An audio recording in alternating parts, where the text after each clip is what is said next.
Welcome viewer, I am Murugan S. This video tutorial describes how to add any printer to send to menu in Windows 10. Right-click Start button, Run.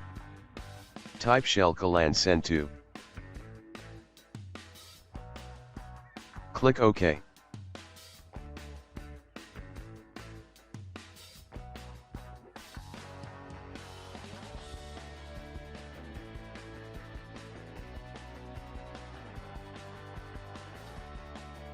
Right-click Start button, Run.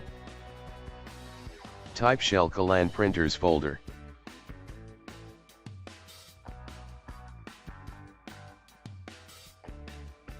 Click OK.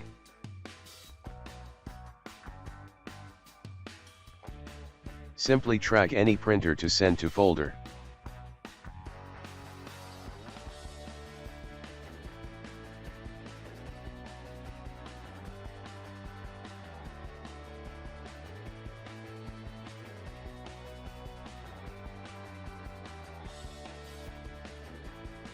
Right-click any file. Click Send to.